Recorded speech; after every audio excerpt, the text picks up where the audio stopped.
Alright guys, here I am at a school. Very old place, and I got my first signal. Here it is. Can you believe it? A Loonie. Very first signal. Right on. Well, actually I was wrong. There was more than one Loonie, there's two. Look at that one. Very nice. Well, check that out. I got another Loonie and a penny right here. The two were over here, and this is right beside it. This is quite a little coin spill. Right on. And I just got two more. Three over here, just over there, about a foot over, and two more in the same hole. Right on. Alright guys, I got a nice little coin spill here.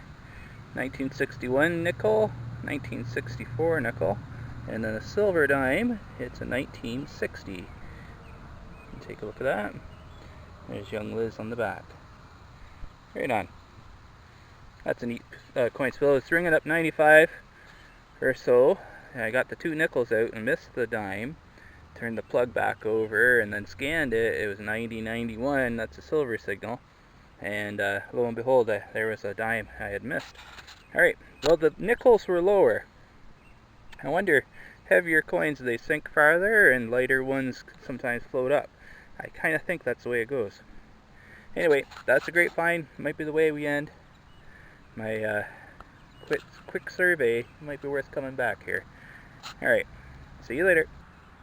Alright guys, I just dug up a lead soldier. Must be a fairly modern one, but it's got a guy with a flag. You can tell. A bit of a casting thing on the back here. Maybe a hat, I don't know. That's pretty neat. Looking pretty old too, eh? Maybe not too crazy old, but yeah. Very cool. Alright guys, well, I'm back at that school. Just a bit of history for the school. This town's about 40 years older than my town. Settled in the 1830s, which is a pretty good deal. Anyway, this school here is a pretty modern looking school, as you can tell behind me, but it's been abandoned for a few years, shut down, and they still use it as a facility for storing stuff in for the school board. Right across the street is an original schoolhouse, one-room schoolhouse for this little town. And yeah, well, hopefully you can find something pretty old today. Let's give it a go, and here's my first find. What do you think of that? I got myself a GMC. Right on. Alright, well, my first good signal here is a Loonie. It was ringing up in the 90s. 1998. Very good. Alright, just got a quarter. Hopefully it's silver. Take a look. 1968. That's the year it switched from silver over to a different metal. I don't know, zinc or something like that, nickel. And yeah, hopefully it is. We get home, check it with a magnet. If it's like magnetic, it's not silver. If it isn't magnetic, it is silver. Alright, well, on to the next. Well, I don't know about you guys, but I think kids always return to the same spot and lose more money. Anyway, this is about 2 feet away from the last quarter I found, and I found a little spill, 1971 quarter, 1972 penny, and I think what happens is kids tend to come to the same spot all the time, sit down, lose some change out of their pocket in the same sort of place. There is a tendency, I think, kids to return to places that are familiar or safe, whatever you'd like to say. Alright, well, let's keep going. Alright, I should include these 3 pennies in that spill. They were right here, and the spill was right there. Anyway, there they are. 64, 65, and 69. Well, I'm sure lugging it out for the money today. Anyway, this is a 1994 quarter, ringing up, 95 to 98. And yeah, I'm glad to get it. Anyway, I think the field's been done. I have a little bit of evidence that there would have been some metal detecting done. Over beside the, well, right there, over beside the goalpost there, I kind of did a line across the goalpost, and on one of the goalposts there was a big piece of iron just laying there on top, right beside the goalpost. Kind of like somebody just put it there, dug it up, and put it there because they're too lazy to carry it out. Yeah, you can see evidence of lazy detectorists, and that gives you a clue that maybe somebody's been here before, getting all the good stuff. Anyway, alright, well, we'll see. I got my Simplex. Simplex goes pretty deep, and I have been getting some good deep pennies. Nothing too terribly old though, 1960s and 70s and 80s. Anyhow, let's see what we can get. Alright, well, the Simplex is hitting some small things today. There's a metal button, and that's a third metal button I found. This is the biggest of the three, and they're all, well, about that deep, which is about 6 inches, maybe 7. And this one's kind of interesting. It has equipment militaire, kind of like in French, equipement militaire. Anyway, yeah. So that's an interesting one. I'll have to look that up when I get back. Alright, well, I'll keep at it. Maybe I'll find a good hot spot somewhere on this yard. Alright, I just got something kind of cool. Take a look. It's a ring. And it says Nike on it. Isn't that great? Yeah. A little yellow swoosh. Or golden swoosh, I should say.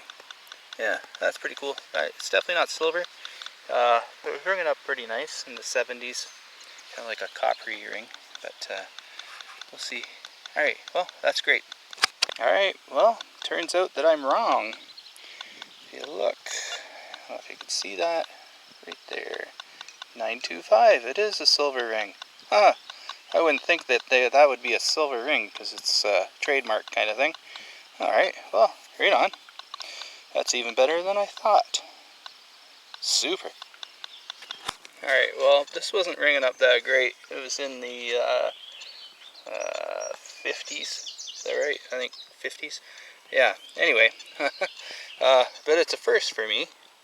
It's all the mechanical workings of some kind of machine, maybe a wind-up car or a wind-up toy, something like that.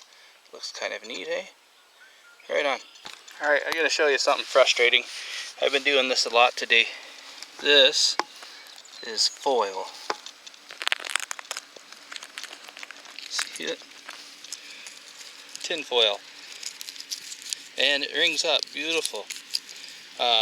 It was like 88 to 91, 90, so yeah, but look how deep it is, eh? That's a full pinpointer depth. There's still another little piece down there. Crazy. Yeah. It's crazy, alright. Well, that's the new Simplex, I think.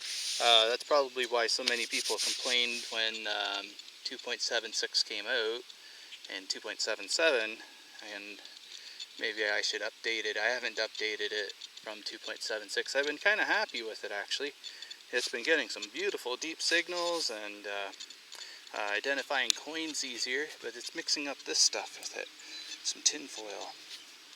That's too bad. Oh well. I don't mind digging tin foil if it means digging some good stuff too. Alright, well, I'm going to make my way around to the car, see if I get anything on the way back. Alright guys, so this place is right around the corner from the school. You know, about a city block away. Kind of interesting, eh? Take a look. That's an old headstone. Can't even read it.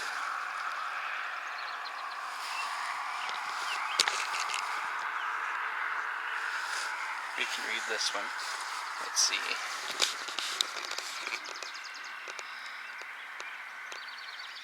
In honor of Sarah, wife of John something, Scotland.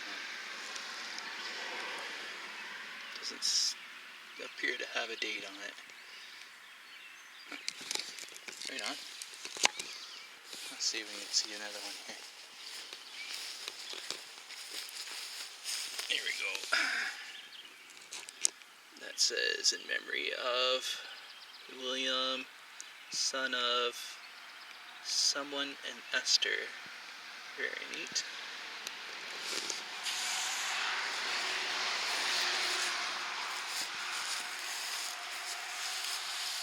Wow, that's a lot of writing that's just gone. Wow. There's an interesting one. 1868. Ireland, native of County Down, Ireland. Pretty cool. This one's kind of old. This is 1868 as well. Definitely a better stone, but mossier. I mean, look at all these gravestones. They're all over the place, eh? So there's 4 zones, it says. Must have been 4 big families. Let's check these guys out.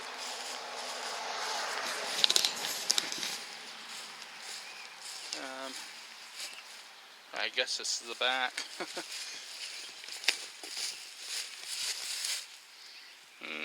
Yeah, there's writing on there. Can't really see it. Well, 18 something right there. Wow. Old. There, check this guy out. Taylor. Can actually read it better through the camera. 1860 something, I guess. Oh! There's another.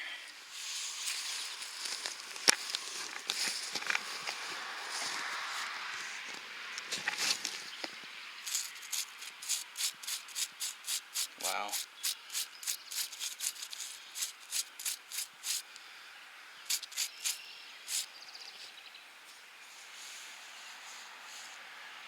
Hmm. 1872.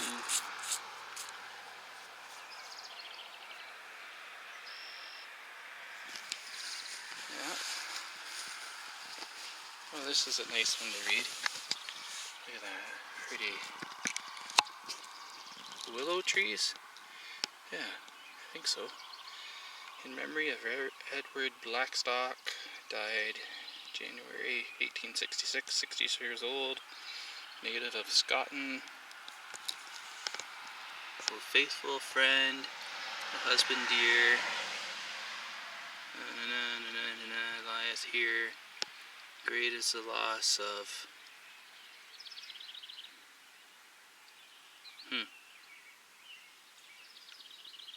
very good. There's like a little thing at the bottom, probably the guy who made that, or the guy who wrote the poem. Interesting. Alright, well, here it is. It says, this plaque stands at the center of 79 5-acre lots laid out by the government in 1833 for the use of needy immigrants. Pioneer families, Islay, Scotch, some Irish and Germans settled here, but soon found these free lots too small and moved to larger farms. That must be why this town is small still. Alright, I had to show you one more. Why on earth? You got all these great headstones, even in the corner is a group. We got one way over here, all by itself. I wonder if